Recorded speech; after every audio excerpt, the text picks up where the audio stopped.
little bit of history here in our post-game show of, I think, 3 years now of doing this with players coming up after 60 or so minutes. We've never had a goaltender come up. It's a little bit more difficult getting the pads off. But Jeff Smith joining us here in our post-game show, tonight's first star.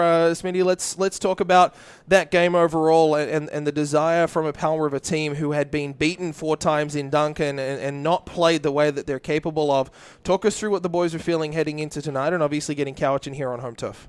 Yeah, well, obviously... Get that microphone right up close to the mouth there. There you go. Obviously, we weren't happy with the first 4 games out in Cowichan, and, coming into the game, I think the guys were pretty pumped up to play them at home, and it showed when we came out. I mean, I don't think I had a shot until about 9 minutes left in the game, or left in the first period, so...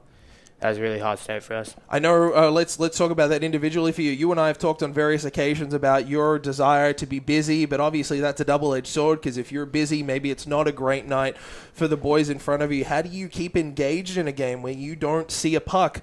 And I want to talk about the first puck that you saw, but when you don't see a puck for that opening 9, 10, 11 minutes?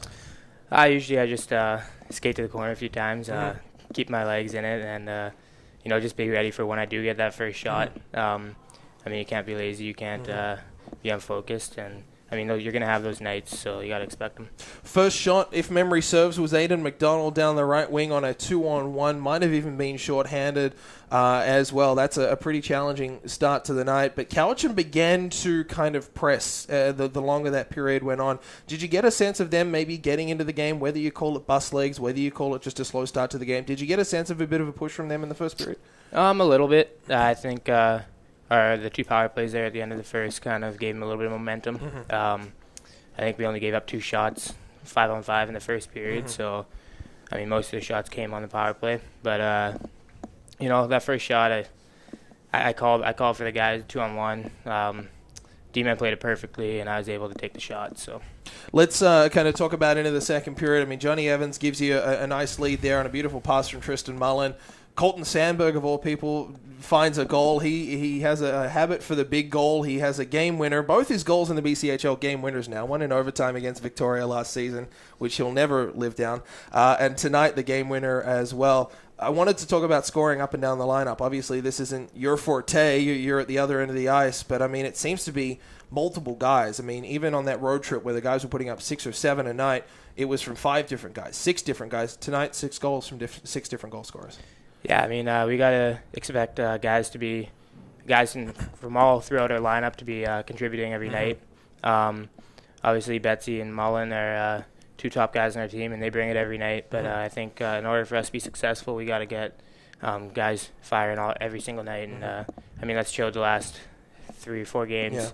And, it's great to see everyone getting on the sheet. I wanted to talk about the emotion that was kind of instilled in this game. It began to simmer a little bit first and second, boiled over a little bit in the third. The Kings, we talked a lot about discipline coming into tonight's game. Cowichan, the most penalized team in the BCHL. How do you think the guys did managing that? Because you don't want to be soft to play against. You don't want to be taken advantage of, but you also don't want to be goaded into that post-whistle stuff. Yeah, of course. Before the game, we talked about, kind of getting under their skin and how they are an undisciplined team, and once you get under the skin, they don't know what to do. It showed that they took a couple of undisciplined penalties there in the first, and I think it's just us getting out after it. We talked about finishing every check tonight, and that's going to frustrate anyone. Obviously, finishing checks in the D, they only had 5 down there, so that was a huge thing for us, but. No, I think we came out hard, and I think a little bit carried over from the last few games out in Cowichan, and a little bit of history for aggressive play against them. A couple fights. Yep. I think only 2 of our fights have been against Cowichan this year, so I would think that carried over a little bit.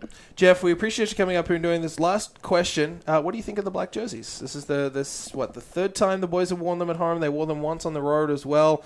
Back-to-back wins in the black jerseys after going 0-2. What do you think of them? Obviously, they're a nice little contribution. I think all the guys are pretty excited about it, and cool. It's nice to have a third one. Jeff, appreciate you taking the gear off so quickly. I know it's a little bit cumbersome for goalies, but thank you so much for coming up here and doing this. No problem, anytime. Brock, let's go back to that scoring depth, and obviously we've talked about it a couple of times over the last couple of weeks, but you go back to Langley where you get goals from 8 different guys. You go to Merritt where you get goals from 5 different guys. You go to Prince George where you got goals from 6 different guys. It's different guys stepping up every night. Case in point, Colton Sandberg, Andy Stevens tonight, even Johnny Evans. Yes, he's been out for a while, and he's counted on for top 6 minutes. That's his 5th of the season.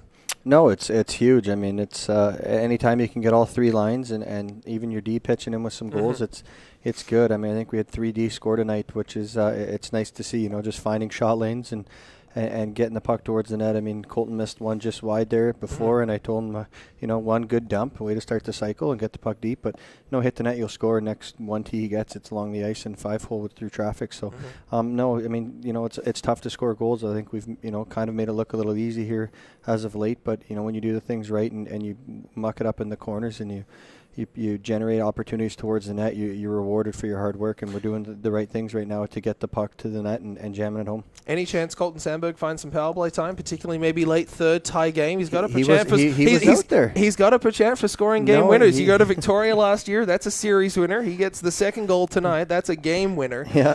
That's batting 1,000 right there. No, I know. It's I gave Nonis a little power play time and Sandy a bit at the end. They were thanking me going out. I said, no, hey, you guys deserved it. You've done such a great job. And then obviously a tough one there with just rolling over Nick's stick and a turnover, and they end up getting a lucky bounce. But, that's hockey. It's the way it goes. You can't be perfect all the time. So I thought, with time and space, we did a good job eliminating their opportunities tonight and really making it, not too tough on Smitty. I wanted to talk about the first period because from a statistical standpoint, it was dominance. I mean, Smitty said earlier on in the post-game show he didn't see a shot until Aiden McDonald there past the midway mark. I think it was about with 9.5 to go or whatnot. It was 12-1 at one point. You go into the rooms up 14-6 shots on goal, but you're only up 1-0. What was the feeling through 20 minutes? Was it a complete happy period, or what did you feel through 20 there? No, obviously it was upbeat. I mean, it's anytime you can jump out and outshoot an opponent and get an early goal, it's huge. And I thought we did a great job of hunting down pucks and really working their D down low and generating opportunities off the rush. Obviously, our one goal was 2-on-1ing a D and the guy getting loose and Johnny making a nice move and going backhand. But no, when you do things the right way and you advance the puck up quickly as a D-core and get it up to the forwards and your transition game's good, you're you're bound to have a low shot count. And I think, like Jeff said, we only gave up two shots 5-on-5, which is good. It's just the power play for them, some undisciplined penalties, far away from our net. Obviously a tough one on Mr. Betts there going in to play the puck. The puck's there. He finishes a hit like you're supposed to, and you get called for interference because the goalie ends up with the puck. I mean, those are the ones that they're tough, but you can kill them. And even Nick Cowichan going through, had a guy lined up, and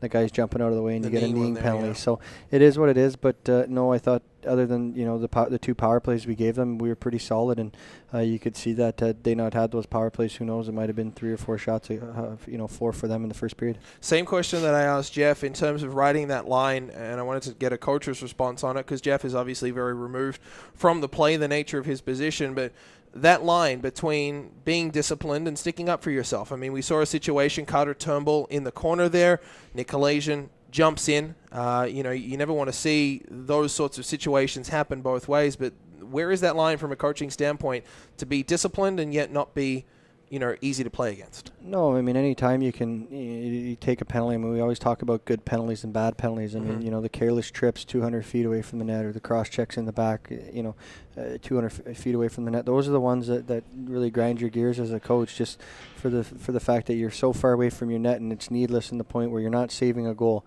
I mean, to kill off a penalty after a good hard hit, we can do that. I mean, like case in point, the Nick Cowichan hit tonight.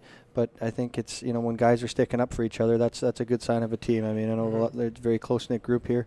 They got each other's backs, and that's just guys sticking up for each other, and that's what you like to see. It was nice to see Carter Turnbull kind of go rink wide there and give Nick Cowichan the fist bump to say, hey, thanks for sticking up for me.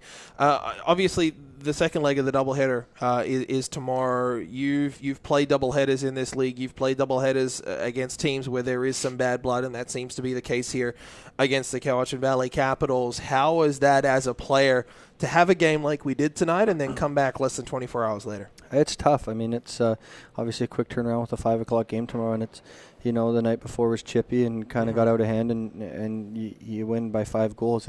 It's tough to come back, but you got to be dialed in. Obviously, it's we're very tight in the division right now in the standings, so tomorrow's huge. I think we can leapfrog them in the standings with a win. So we know what's at stake, and the guys know what's on the line. So it's very important to come back and get the final 2 points that are up for grabs tomorrow, and just continuing our good solid play for another 3 periods.